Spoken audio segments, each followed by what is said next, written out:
할렐루야. 오늘 이 아침에 새벽 예배 자리에 나오신 성도님들을 주님의 이름으로 축복하고 환영합니다. 함께 시간 기도하며 찬양의 자리, 예배의 자리로 나가도록 하겠습니다. 기도하겠습니다.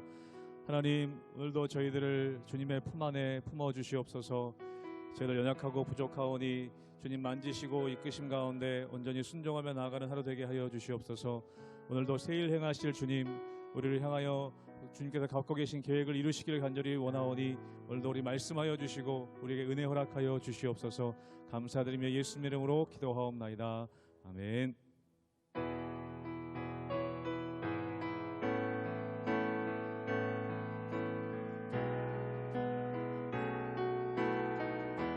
죄짐 맡은 우리 구주, 죄짐 맡은 우리 구주, 어찌 좋은 친구인지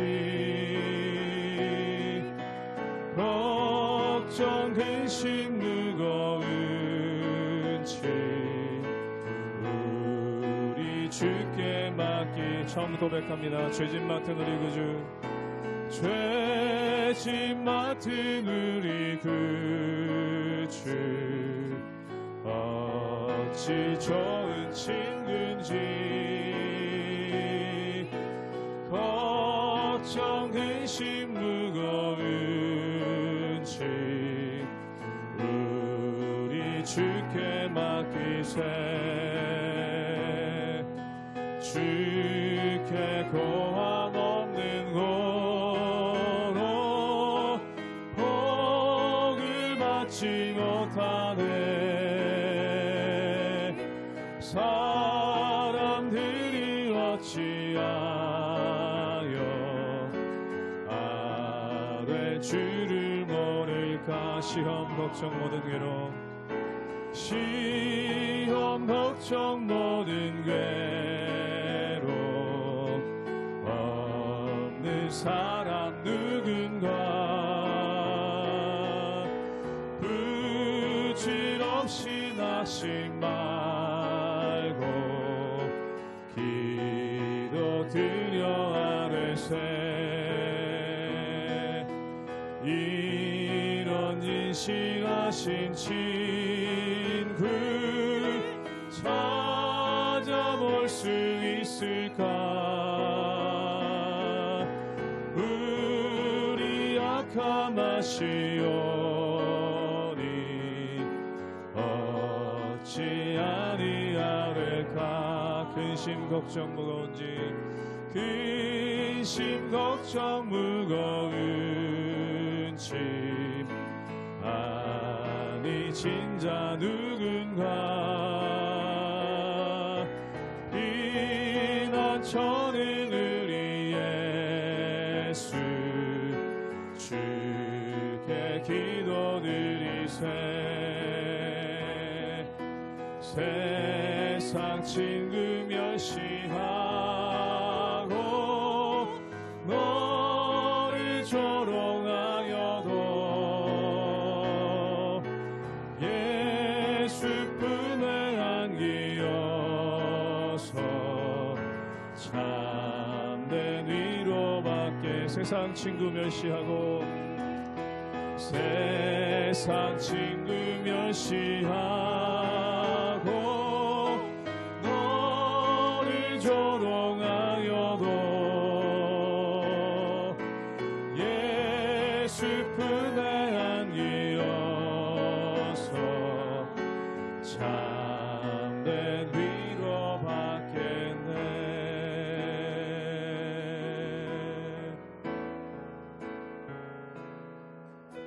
마음이 상한 자를 고치시는 주님, 하늘의 아버지 날 주관하소서. 주의 길로 인도하사 자유케 하소서. 새 일을 행하사 부흥케 하소서. 마음이 상한 자를 고치시는 주님, 하늘의 아버지 날 주관하소서.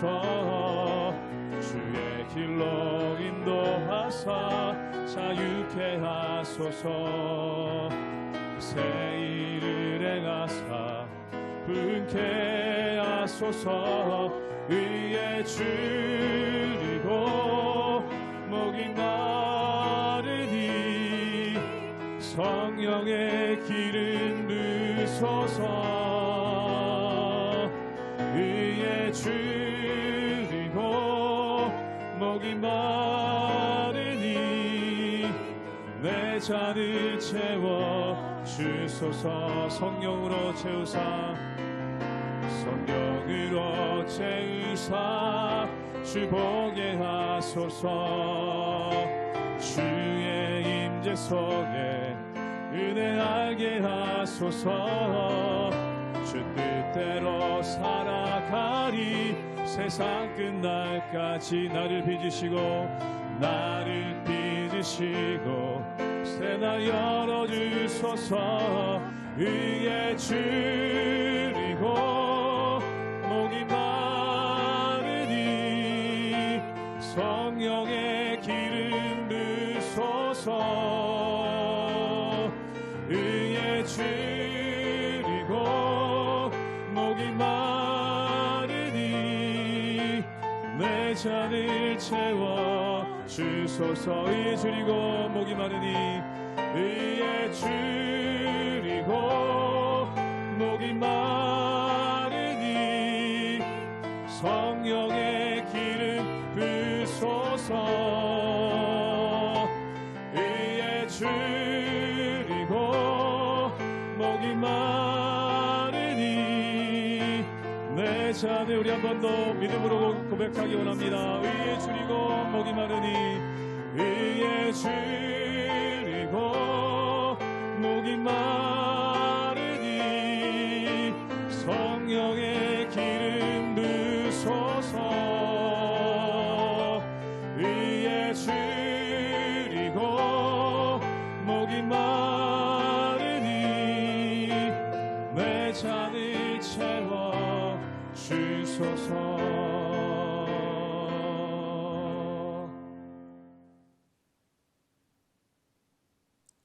할렐루야. 우리 하나님의 은혜와 평강이 우리 성도님들 삶 가운데 날마다 가득하시기를 주님의 이름으로 축원합니다. 우리가 어제 묵상했던 말씀은 안디옥에서 복음이 흥왕해 가고 또한 안디옥에서 많은 사람들이 제자가 되고 또한 그리스도인으로 일컬음을 받게 되는 놀라운 역사에 대해서 함께 묵상하고 나눴습니다. 그런데 그것과 대조적으로 예루살렘에서는 계속되는 핍박이 오고 또한 어려움들이 있는 것을 보게 됩니다. 그것으로 인해서 예수님의 제자 중 한 명이었던 야고보는 순교하게 되고 또한 베드로마저 감옥에 갇히는 그런 어려운 상황이 있었다는 겁니다. 그런데 여기서 중요한 것이 있습니다. 그게 뭐냐면 한때 예루살렘 교회는 굉장히 부흥했었습니다.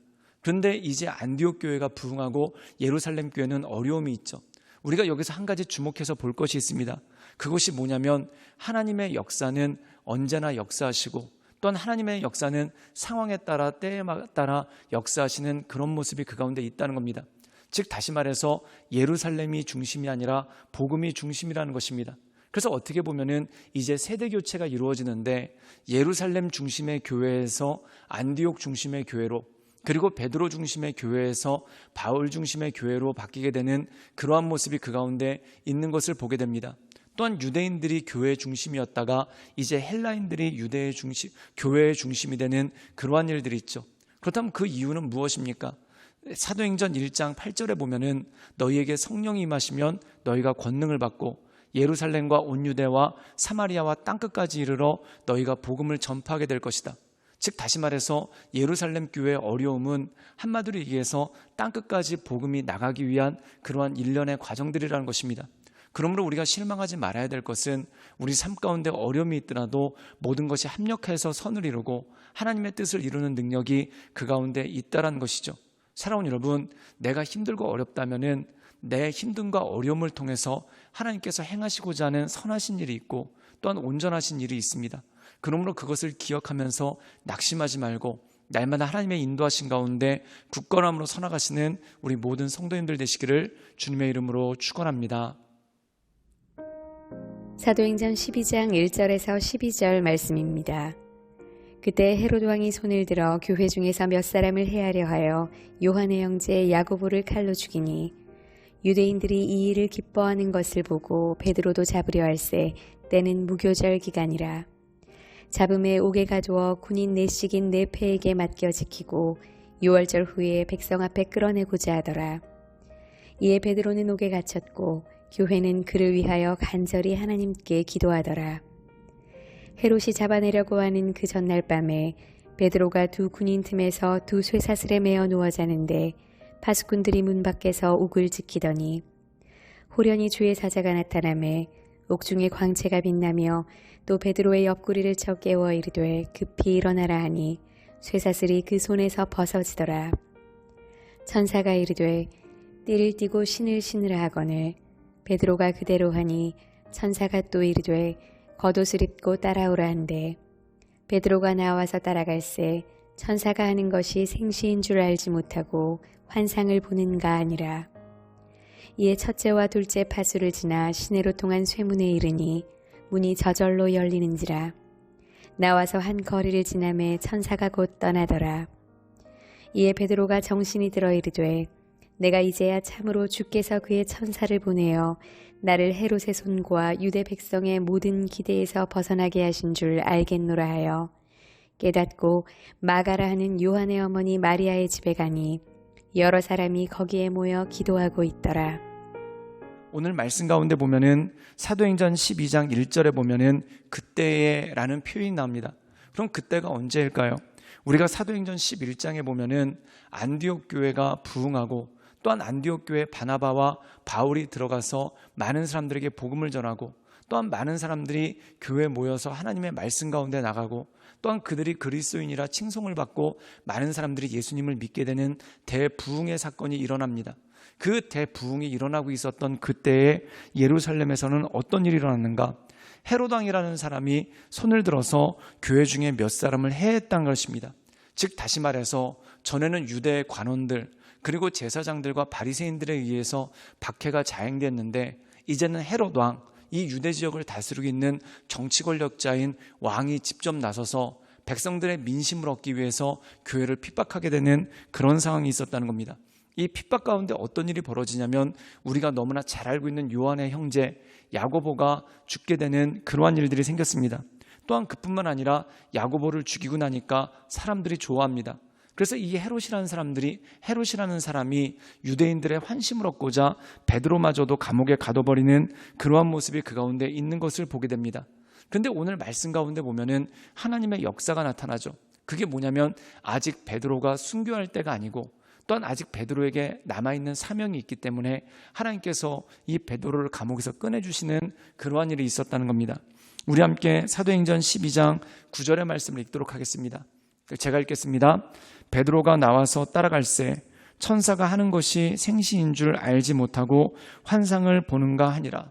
우리가 말씀 가운데 보면은 베드로가 감옥에 있었는데 그가 감옥에서 잠을 잤다라는 그러한 말씀이 나옵니다. 그런데 어떤 일이 벌어집니까?